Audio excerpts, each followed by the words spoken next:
안녕하십니까. 코트라 북미지역본부장 박성호입니다. 반갑습니다. 3년째 여러분들을 뵙습니다. 세 번째 무대에 올라오니까 떨리지 않을 줄 알았습니다. 많이 익숙했기 때문에. 근데 사장님께서 직접 보시고 본부장들 평가하시겠다고 하시는 말씀 듣는 순간부터 저 아래 앉아 있는데 제 심장 박동수가 빨라지기 시작했습니다. 그럼에도 불구하고 열심히 준비했으니까 최선을 다해서 여러분들께 설명드리도록 하겠습니다. 한 달 전에 세계적인 빅 이벤트가 있었습니다. 다들 아시다시피 미국 대통령 선거였습니다. 다시 트럼프가 당선됐습니다.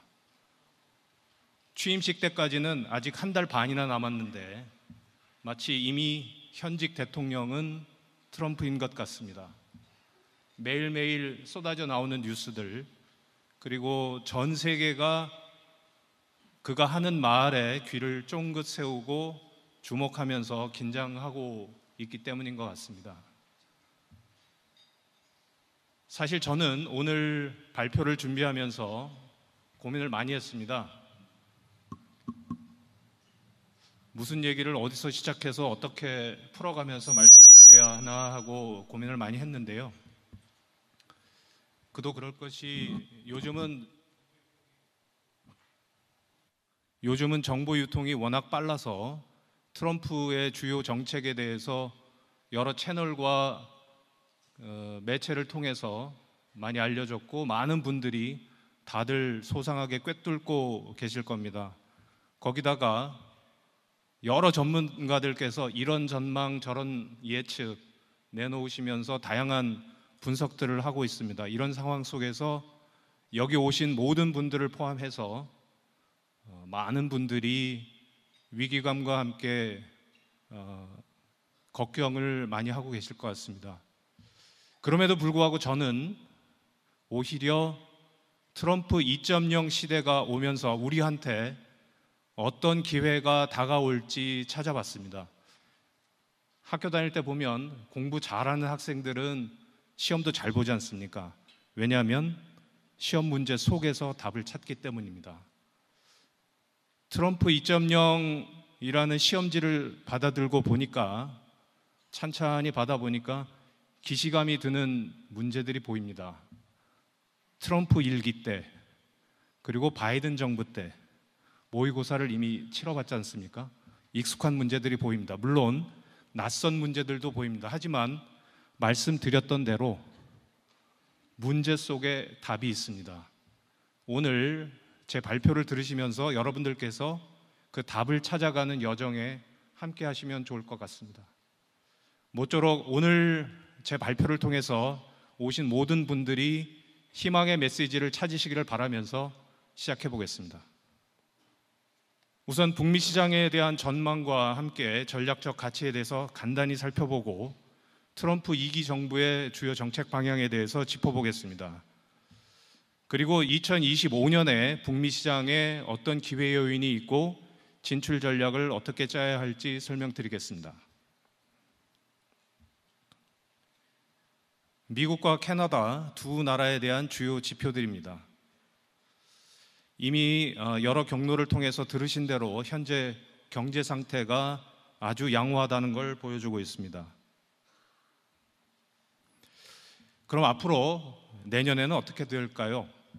최근에 IMF나 OECD 같은 국제기구들은 내년도 경제 전망 보고서를 잇따라 내놓고 있습니다. 그 보고서들을 보면 모두 앞으로 5년간 저성장이 고착화될 것이다 라고 전망하고 있습니다. 근데 북미 지역은 예외가 될 것 같습니다.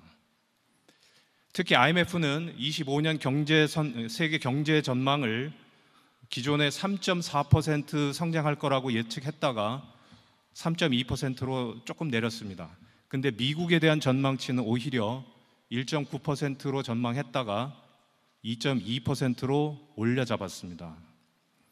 그럼 선진국들만 한번 보시겠습니다. 오른쪽 아래에 있는 그래프입니다. G7 국가들 중에서 미국은 물론이고 캐나다도 다른 5나라보다 뚜렷한 차이가 나는 경제 성장을 보일 것으로 예상됩니다. 이런 움직임은 미 연준의 금리 인하 결정에도 영향을 미치고 있는데요. 지난 9월에 오랜 긴축 기조에서 벗어나서 B컷을 단행했습니다. 그리고 11월에 0.25% 내렸고 앞으로도 소비자 물가 지수와 고용 지표들을 지켜보면서 추가적으로 금리를 내릴 것 같습니다. 그 연준에서 목표로 하는 거는 연착륙입니다. 앞으로 이제 2주일 정도 있으면 마지막 FOMC 회의가 열릴 것이고 거기서 또 한 차례 0.25% 내릴지 많은 전문가들이나 시장에서는 이번에도 0.25% 내릴 거다 이렇게 전망을 해왔는데 진짜 그렇게 될지는 두고 봐야 될 것 같습니다. 오늘 아침에 잠깐 뉴스를 봤는데요. 거기 어떻게 나오냐면 4분기 GDP 경제 성장을 2.7% 9% 전망했는데 3.2%까지 갈 것 같다. 그 다음에 쌈의 룰이라고 해서 많이 알려지고 유명해졌던 클라우디아 쌈이 또 한마디 했습니다. 경제가 여전히 좋다. 그리고 자기가 만들었던 룰조차 이제 맞지 않게 돌아간다라고 인정을 하면서 미국 경제가 참 좋다. 그래서 2주 앞으로 다가온 FOMC 회의 때 진짜 0.25% 내릴지는 좀 두고 봐야 될 것 같습니다. 연준이 연착륙을 목표로 해서 금리 인하를 계속 하겠다고 하는데 소위 소프트 랜딩을 하겠다고 하는데 그래도 여전히 시장 일각에서는 아니다. 노 랜딩이다. 이 정도로 나오고 있습니다. 물론 노벨 경제학상을 받은 유명한 경제학자는 그 반대의 전망을 하기도 하고 있습니다. 어떻게 될지는 두고 봐야 될 것 같습니다. 근데 여기서 그 미국 경제가 왜 좋은가? 여러 가지 요인들이 있는데 가장 큰 거는 소비입니다. 물론 팬데믹을 거치면서 미국 경제가 전체적으로 산업 생산성이 엄청 올라갔습니다. 그것이 미국 경제를 굳건하게 뒷받침하고 있는 원인이기도 하지만 뭐니 해도 미국 경제에서 GDP의 70%를 차지하는 소비가 미국 경제를 견인하고 있다고 말씀드려도 과언은 아닐 겁니다. 근데 이면이 있습니다. 뭐냐 하면 전체 소비 규모는 증가했는데 그게 주로 고소득층의 소비가 끌어올린 측면이 강합니다. 쉽게 말해서 돈 많은 사람은 아끼지 않고 펑펑 씁니다. 거리낌 없이 씁니다. 과감하게 씁니다. 반면에 돈이 없는 사람은 극도로 소비를 줄이고 있습니다. 근데 전체적으로 평균을 내보면 어쨌거나 올라가고 있습니다. 그래서 객관적인 지표상으로는 소비가 좋게 나타나고 있지만 사실상 미국 사람들 붙잡고 물어보면 지나가는 사람들 붙잡고 물어보면 10명 중에 4명, 5명은 지금 경기가 좋은 것 같냐 나쁜 것 같냐 물어보면 경기가 안 좋다고 얘기합니다. 그 비율을 왼쪽 하단에 있는 그래프를 통해서 확인하실 수가 있고요. 근데 또 재밌는 게 있습니다. 트럼프가 당선되고 나서 또 한번 조사를 했더니 트럼프가 취임하고 나면 미국 경제 앞으로는 좋아질 것 같다. 낙관 지수가 11월부터 확연하게 올라가고 있는 것을 오른쪽 아래에 있는 그래프에서 확인할 수 있습니다. 화면에서 보이시는 내용은 우리나라하고 북미 간의 교역과 투자 현황을 간략하게 정리한 건데요. 아시다시피 금년도 우리나라의 미국과 캐나다에 대한 수출은 꾸준히 호조를 보여왔습니다. 반면에 우리나라 기업들이 북미 지역에 투자하는 상황은 다소 주춤한 양상을 보이고 있습니다. 북미의 전략적 가치에 대해서 살펴보면 이건 매년 설명드린 바 있기 때문에 올해는 간단히 요약해서 말씀드리겠습니다. 북미는 단연 세계 최대 시장입니다. 세계 최대 경제 규모와 수입 시장을 갖고 있습니다. 우리가 전 세계를 대상으로 수출하는 총액에서 차지하는 비중 중에서 미국으로 가는 수출 비중도 꾸준히 올라가고 있습니다. 또한 북미 지역은 전 세계 기술, 자본, 인재들이 다 모여드는 혁신의 메카입니다. 내년도 가장 큰 이슈는 뭐니 해도 트럼프 2기 정부의 출범입니다. 트럼프 2기 정부의 주요 정책 방향에 대해서 살펴보겠는데 이미 여러 매체와 자료를 통해서 접하셨겠지만 확인 차원에서 핵심 사항 위주로 간단히 요약 정리하고 넘어가겠습니다. 트럼프의 특유의 제스처죠. 바로 엄지척입니다. 영어로 thumbs up. 이 단어 속에 트럼프 정책의 핵심 사항들을 키워드로 정리해봤습니다. 보호무역을 강화하고 첨단 기술 산업의 헤게모니를 지키고 화석연료 같은 전통 에너지로 돌아가고 화석연료 산업을 다시 늘리고 미국을 다시 제조업 강국으로 만들고 중국에 대한 통제는 강화하면서 미국 중심의 생태계를 구축하고 중요한 영역에서는 안보 우선주의를 강화하겠다는 겁니다. 그렇게 해서 미국 경제를 더 끌어올리겠다, 업시키겠다, 이렇게 요약해 볼 수 있습니다. 근데 보통 이 엄지척 하면 상대방한테 하지 않습니까? 그 대상이 누가 될까요? 차차 확인해 보도록 하겠습니다. 트럼프의 주요 정책을 경제와 통상 정책으로 나눠서 정리해 보면 이렇습니다. 관통하는 개념은 미국 우선주의입니다. 경제 정책에서는 물가 안정, 감세와 규제 완화, 에너지 독립, 제조업 강화를 통해서 경제 활동을 활성화하겠다는 의지가 담겨 있습니다.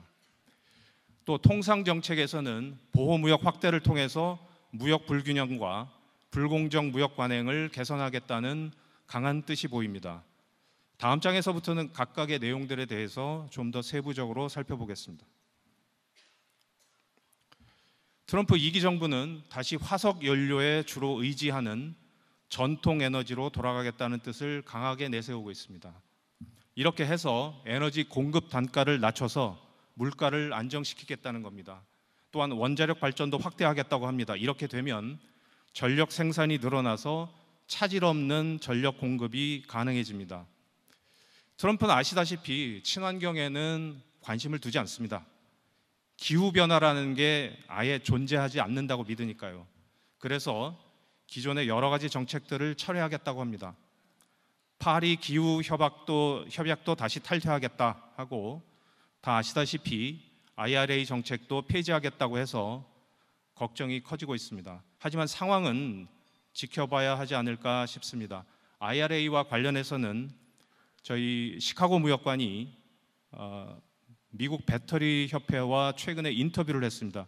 그 내용을 그 화면에 간단하게 정리를 했는데 한번 읽어보시면 좋겠습니다. 그리고 여기서 한 가지, 그러면 트럼프 정부가 들었으면 친환경은 이제 아주 멈추는 것인가 하는 점입니다. 근데요, 캘리포니아 주정부를 보면 트럼프 행정부와는 다른 길을 갈 것 같습니다. 미국에서 경제 규모가 제일 큰 주가 바로 캘리포니아 주입니다. 텍사스도 아니고 뉴욕주도 아니고 캘리포니아입니다. 가장 진보적인 친환경 정책을 추진하고 있습니다. 최근에 주지사가 발표를 했죠. 연방정부가 전기차 세액공제 안 주면 캘리포니아라도 주겠다. 근데 테슬라는 빼고.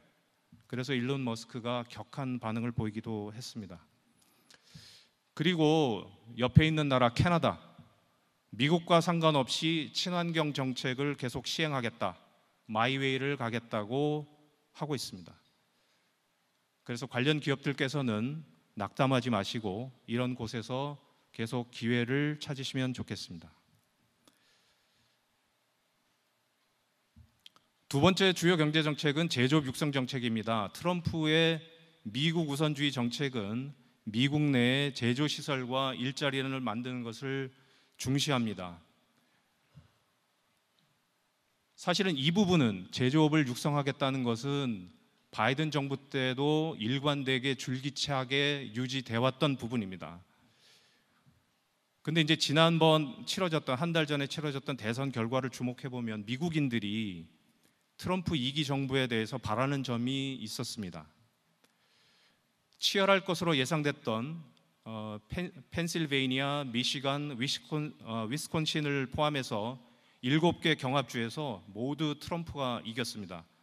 이 지역 유권자들의 표심을 자극했던 정책은 무엇이었을까요? 바로 미국의 제조업 부활과 일자리 확대가 미국인들에게 가장 필요한 정책이라는 생각, 그리고 트럼프가 더 잘할 것 같다는 판단이었을 겁니다. 화면에서 보시는 지도는 앞서 설명드렸던 그 경합주가 포함된 러스트벨트와 선벨트의 대선 결과와 그리고 지금까지 미국에서 진행되었던 주요 프로젝트들의 분포를 비교한 지도입니다. 한번 유심히 살펴보시면 좋겠습니다. 이젠 통상정책입니다. 첫째, 보호무역주의입니다. 트럼프는 자칭 테리프맨이라고 할 만큼 모든 경제 문제를 관세를 통해서 해결하겠다고 할 정도로 관세 문제를 중시하고 있습니다. 트럼프 행정부는 무역 적자 개선은 물론이고 재정 적자 문제도 개선하고 미국 내에 제조업을 보호한다는 명분 하에서 관세를 적극 활용하겠다고 공언하고 있습니다. 게다가 외국 기업들이 미국 내에 제조업 투자를 할 수밖에 없도록 유도하려는 전략적 속셈도 있습니다. 모든 나라로부터 들어오는 수입품에 대해서 최소 10% 관세를 매기겠다. 보편 관세입니다. 상대국이 관세를 매기는 만큼, 미국을 상대로 관세를 매기는 만큼 미국도 그렇게 하겠다. 상호 관세입니다. 이건 트럼프 상호무역법이라는 새로운 법을 제정해서 시행 근거를 만들겠다고 합니다. 중국산 수입품에 대해서는 최소 60%의 고율 관세를 부과하겠다고 예고하고 있습니다. 화면에서 보시는 건 전미 소매 연합에서 조사한 자료인데요. 관세를 부과하게 될 경우에, 트럼프 관세를 시행하게 될 경우에 상품 가격이 어떻게 올라갈지 보여주는 표입니다. 트럼프의 관세 인상 정책을 견제하려는 미국 내부의 모습들로 해석됩니다. 두 번째는 대중 견제입니다. 바이든 정부는 중국과는 디커플링은 아니고 디리스킹이다라고 살짝 유연한 입장을 보였었는데 트럼프는 다시 디커플링을 해야 한다고 강조하고 있습니다.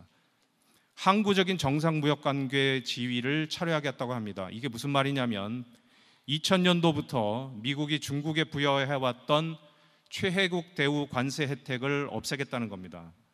즉 미국이 다른 무역 상대국들한테 해줬던 것처럼 중국한테도 똑같이 관세 기준을 적용해줬었는데 이제는 그 카테고리에서 중국을 빼겠다는 겁니다. 그렇게 해서 고관세를 매기겠다는 거고 미국 기업이 중국으로 수출하는 것도 통제하겠다는 겁니다. 그리고 필수품 수입도 4년간에 걸쳐서 축소하겠다. 게다가 중국계 전자상거래 플랫폼, 그 유명한 테무나 알리익스프레스 같은 겁니다. 그런 걸 통해서 들어오는 소액 수입품, 즉 $800 미만 수입품에 대한 면세 혜택도 없애겠다고 합니다. 근데 중국에 대한 견제는 멕시코, 캐나다하고 맺은 USMCA 재협상에까지 영향을 미칠 것 같습니다. 중국을 직접 견제하니까 어떤 양상이 나타났냐면 멕시코를 통해서 우회 수입되는 중국산 제품이 많아졌다는 판단에서입니다. 22년까지 미국 수입 시장 점유율 1위는 단연 중국이었습니다. 거의 15년 동안 부동의 1위였는데 작년에 멕시코가 1위로 올라섰습니다. 그건 바로 중국산이 멕시코를 경유해서 들어온 이유가 컸습니다. 이렇게 되니까 최근 캐나다가 재밌는 반응을 보이고 있습니다. 2026년에 USMCA 재협상하게 되면 중국하고 친한 멕시코 빼고 우리끼리 하자. 이런 목소리들이 캐나다 쪽에서 나오고 있습니다. 세 번째 통상정책은 공급망 재편도 신안보 개념으로 하겠다는 겁니다. 대표적으로 바이오, 그리고 방위산업. 여기서 우리나라와 같은 동맹국이 효과를 얻을 수 있는 영역들이 있을 것 같습니다. 최근에 생물보안법이 미국 하원을 통과했습니다. 이 법안은 중국을 배제하면서 공급망을 다변화하는 내용이 골자인데요. 이게 무슨 말이냐면 미국에서 바이오 분야 중국 기업들을 콕 찍었습니다. 5개. 이 기업들을 배제하겠다. 그리고 두 번째, 이 기업들하고 거래하는 파트너 회사들도 미국에서 비즈니스 못하게 하겠다. 이게 골자인데 그동안 미국의 의약품 시장 점유율이 30%가 넘었던 중국을 공급망에서 배제하게 되면 우리나라를 포함한 여러 나라들이 기회를 얻을 것으로 보여집니다. 방위산업도 마찬가지로 조선업 그리고 군사용 드론 같은 분야에서 미국은 동맹국과의 협력이 불가피합니다. 여기에 기회가 있습니다. 근데 여기서 많은 분들이 궁금해하시고 걱정하는 부분은 과연 그럼 트럼프가 공약한 정책들이 현실적으로 그대로 이행될 수 있을까 하는 부분입니다. 특히 관세 정책과 IRA 폐지, 반도체법 인센티브 축소 폐기, 바로 그런 것들입니다. 전문가들 사이에 다양한 견해들이 있는데 몇 사람만 추려봤습니다. 여기에 다 옮기지는 못했지만 요는 이렇습니다. 기대 섞인 낙관론자들은 이렇게 말합니다. 관세 인상은 인플레이션을 불러올 거다. 민주당이 인플레이션 때문에 패배했는데 트럼프가 정치적 위험을 감수하면서까지 그렇게 하겠는가? 그리고 트럼프 일기 때도 보면 하겠다고 해놓고 이행하지 못했던 부분들도 있었다. 그리고 IRA와 반도체법, 의회를 거쳐야 된다. 난관이다. 그리고 실제로 이득을 보고 있는 지역들 다 보면 공화당 강세 지역이다. 그래서 쉽게 바꾸지 못할 것이다. 반면에 현실론자들은 논리가 다릅니다. 일기 때의 트럼프가 아니다. 슈퍼 트럼프가 돼서 돌아왔다. 백악관은 물론이고 상하원 의회 권력까지 모두 손에 넣었다. 게다가 행정부를 충성파들로만 채워서 정책 추진에 큰 탄력이 붙을 것이다. 게다가 4년 뒤가 더 없으니 겁낼 것도 더 없다. 이런 얘기들입니다. 그럼 트럼프가 내각에 등용할 참모들의 면면을 잠깐 보겠습니다. 중요한 경제나 통상 부분과 관련된 사람들 위주로 추려봤습니다. 여기서 눈여겨볼 만한 참모들은 상무부 장관과 재무부 장관 지명자들입니다. 자료에 정리해 놓은 내용을 한번 유심히 보시면 여기서 일부 힌트를 얻을 수 있지 않을까 생각됩니다. 파이낸셜 타임즈나 CNBC와 했던 인터뷰를 내용으로 옮겨봤습니다. 그럼 이제까지 설명드린 내용에 기초해서 기회 요인은 어디에 있는지 그리고 어떤 진출 전략을 세워야 할지 말씀드리겠습니다. 미국은 전력 수요가 급증하고 있습니다. 바이든 정부 때부터 제조업 육성에 드라이브를 걸면서 공장도 많이 짓고 있고 또 AI가 확산되면서 데이터 센터를 많이 지어야 하니까 당연히 전기가 많이 필요합니다. 근데 인프라는 많이 낡았습니다. 그래서 이걸 개선하고 확충하는 게 시급합니다. 트럼프는 또 화석연료 산업을 다시 활성화하겠다고 합니다. 석유가스 시추 장비 노려볼만 하고요. 전력 기자재하고 부품 수요 많이 늘어날 겁니다. 특히 중국산 대체 수요를 적극 공략해야 합니다. 바이어들 하는 얘기 들어보면 대중 견제가 강화되면 강화될수록 품질과 가격을 가장 잘 맞출 수 있는 건 한국 제품이다. 바이어들 얘기입니다. 저희 코트라가 더 열심히 뛰어서 더 많은 수요를 발굴해서 우리 기업들과 연결해 드리겠습니다. 에너지 분야 중에서 소형 모듈 원정 SMR에 대해서 따로 정리를 해봤습니다. 미국과 캐나다 두 나라 다 관심이 많습니다. 아마존이나 구글 같은 빅테크 기업들이 데이터 센터 증설 때문에 대규모 전력을 필요로 하는 만큼 서두르는 모습을 보이고 있고요.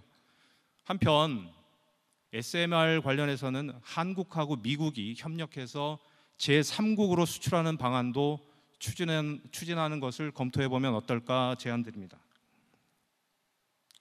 다음은 제조업 분야인데요.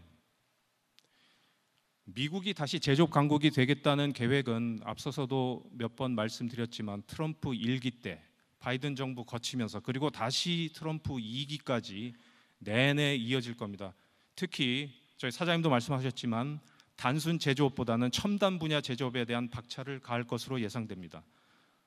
한국 없이는 자신 있게 말씀드립니다. 한국 없이는 미국 제조업 부활 쉽지 않습니다. 그래서 우리 기업들은 지금까지 잘 해온 것처럼 없어서는 안 될 절실한 핵심 파트너로서의 위치를 잘 구축해 왔기 때문에 앞으로도 더욱더 확대 강화해야 한다고 생각합니다. 저희 코트라는 반도체, AI, 로봇 같은 첨단 분야에서 우리 기업들이 현지 미국이나 캐나다 기업들과 협력 관계를 잘 구축할 수 있도록 여러 사업을 통해 지원하겠습니다. 다음은 바이오입니다. 미국은 최근 바이오는 국가 안보다라는 인식을 갖고 있습니다.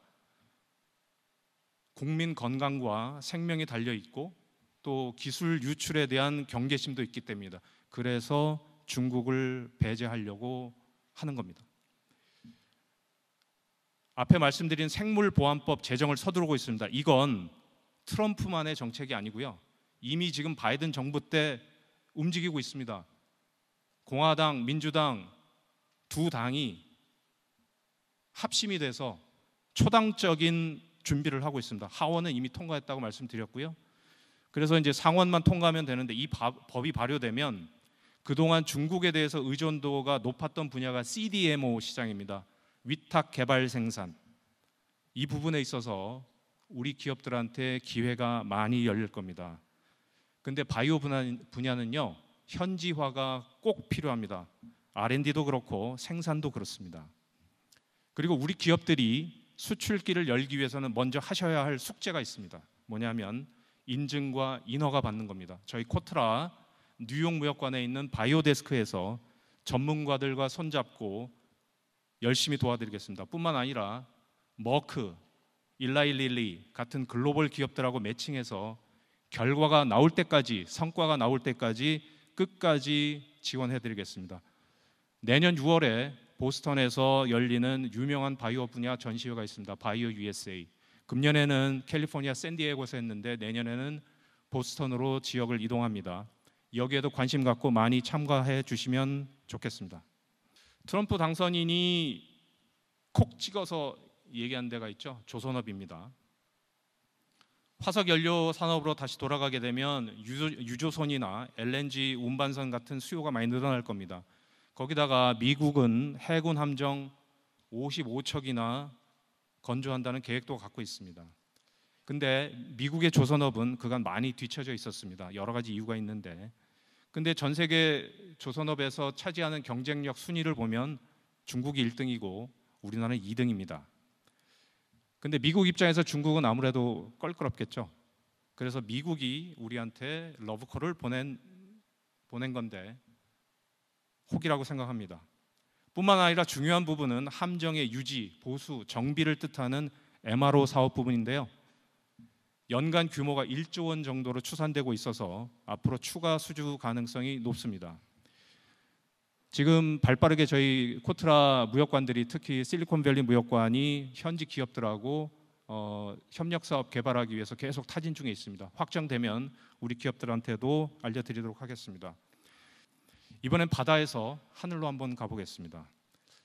항공산업을 전담하고 있는 달라스 무역관 관장이 최근에 오클라호마 주에 있는 항공 분야 기업들을 수십 개 만나고 왔습니다. 지지난주에 다녀왔습니다. 얘기를 들어보니까, 이 기업들 얘기를 들어보니까 항공기가 많이 낡았다. 근데 수리를 못하고 있다. 부품이 없어서다. 왜? 더 이상 생산이 안 돼서. 근데 이 항공기들 버리자니 너무 아깝다. 이런 경우에는 역설계를 해서 리버스 엔지니어링을 해서 부품을 공급하거나 정비를 다시 하면 사용할 수 있다고 합니다.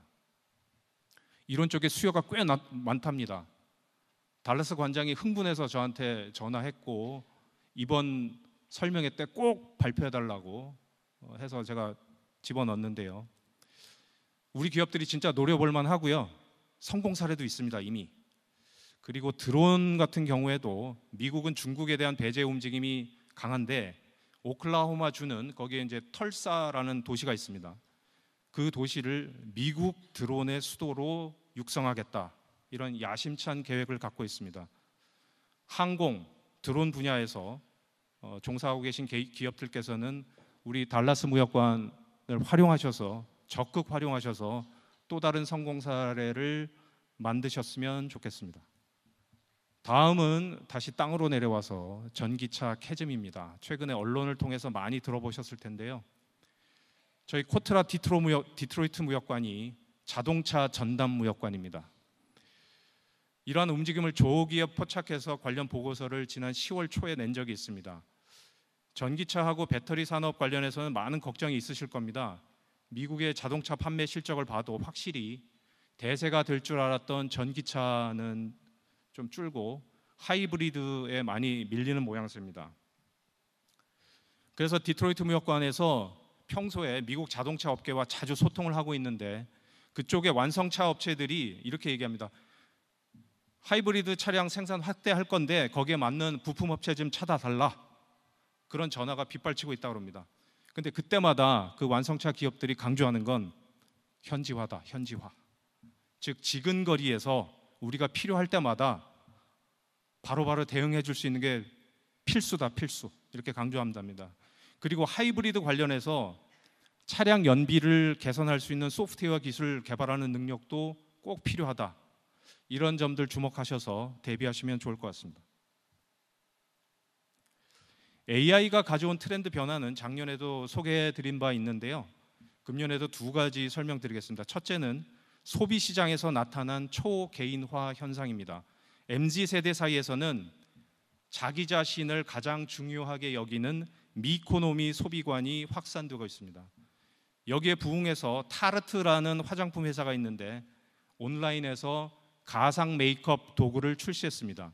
이게 뭐냐면 홈페이지에 접속해서 자기 얼굴을 찍어서 올립니다. 그러면 그 자기 얼굴 피부톤에 맞는 몇 가지 컬러가 제시됩니다. 그러면 이것저것 골라서 테스트를 해보면 그 결과가 화면에 바로바로 뜹니다. 그 중에서 소비자가 마음에 드는 거 요거 골라가지고 이제 구매하게 되는 건데요. 이렇게 했더니 이 회사 매출이 무려 200%나 올랐습니다. 거기다가 그 유명한 맥도날드는 어떻게 했냐면 맞춤형 음료 제작 전문 카페를 론칭해서 초개인화 시대 맞춤형 마케팅을 펼치고 있습니다. 맥도날드의 고백은 뭐냐면 고객들이 원하는 음료의 종류가 너무 많은데 그걸 어떻게 우리가 다 일일이 기성품으로 만들어서 공급을 하냐. 하지만 플랫폼을 여기다 만들어 놓을 테니 소비자들이 알아서 이렇게 만들어서 조합해서 구매할 수 있도록 하겠다. 그런 뜻에서 출발한 거고요. 이건 이제 소비 시장이고 두 번째는 제조 공장인데 스마트 팩토리로 전환한 게 수년 전부터인데 AI가 거기다 보태지면서 디지털 트윈 기술과 머신 비전 기술 같은 걸 활용해서 단순한 업무를 대체하는 것뿐만 아니라 오류를 감지하고 분석해서 효율성을 올리는 것뿐만 아니고 가상 시뮬레이션을 해서 안전성도 높이고 있습니다. 마지막입니다. 바이퍼케이션. 아마 생소하실 텐데요. 팬데믹 이후에 소득 계층별 양극화 현상이 심해졌습니다. 중산층 비중이 미국도 캐나다도 줄고 있습니다. 전체 소득에서 중산층이 차지하는 비율도 내리막길입니다. 이러면서 소비 계층이 분리되고 있습니다. 이런 현상을 바이퍼케이션이라고 부르기 시작했습니다. 원래 수학 용어였는데 쉽게 얘기해서 소비의 양극화 현상을 말합니다. 아까 말씀드린 대로 한쪽은 아무리 비싼 제품이어도 가격 신경 안 쓰고 거리낌 없이 구매하고 즐기는 소비를 추구하고 있고요. 다른 한쪽은 돈이 없다 보니까 어떻게든 아껴서 가성비 소비를 추구하는 현상이 동시에 나타나고 있습니다. 이른바 요노족이 등장했습니다. 욜로 아니고요. 요노. You only need one. 즉 하나면 있으면 된다. 꼭 필요한 것만 사라. 이런 뜻입니다. 고소득층이 자주 사용하는 프리미엄 유통망들이 있습니다. 근데 그 유통망들이 자사 브랜드로 제품을 계속 출시하고 있거든요. 이런 부분 공략해야 됩니다. 자주 쇼핑하는 고급 백화점에서 다양한 자사 브랜드 제품들을 출시하고 있기 때문에 그 유통망들하고 손잡고 그 시장을 공략할 필요가 있는데 미국에 있는 무역관들도 그렇고 캐나다에 있는 무역관들도 여러 가지 사업을 준비하고 있습니다. 그 다음에 가성비를 찾는 소비층은 최근 프리미엄 제품의 저렴한 버전이 듀프 제품인데 이거를 또 선호하고 있습니다. 똑같은 화면에서 보시는 것처럼 4개의 사진인데요. 왼쪽이 진짜 비싼 제품, 오른쪽은 성분은 똑같은데 훨씬 싼 제품, 어떤 거는 뭐 한 10분의 1 되기도 하고 5분의 1 되기도 하는 건데 이런 시장도 상당히 지금 유망하기 때문에 우리 기업들도 눈여겨보셨으면 좋겠습니다. 지금까지 우리한테 위기가 아닌 적은 한 번도 없었습니다. 하지만 우리는 IMF 위기도 극복했고 글로벌 금융위기도 극복했고 대한민국 사람들의 DNA는 세계에서 위기 극복에 관한 최상의 DNA를 갖고 있다고 생각합니다. 그리고 여러분들 잊지 마실 것은 저희 코트라가 먼저 북미 시장에 나가 있고 해외 시장 곳곳에 나가 있습니다. 저희가 먼저 나가 있는 만큼 시장 기회를 곳곳에서 탐지해서 우리 기업들이 어떻게든 하나라도 더 수출할 수 있는 길을 열도록 하겠습니다. 시장 개척자로서의 역할을 다하겠습니다. 코트라를 많이 활용해 주시고 여러분들 하여튼 성공 가도를 가시는데 저희가 충분한 도움이 됐으면 하는 바람에서 제가 오늘 발표를 마치도록 하겠고, 이따가 이어질 Q&A 그리고 점심시간 활용해서 저를 많이 찾아주시면 많이 응대해 드리고 여러분들께 그 말씀을 많이 드릴 수 있도록 준비하겠습니다. 경청해 주셔서 감사합니다.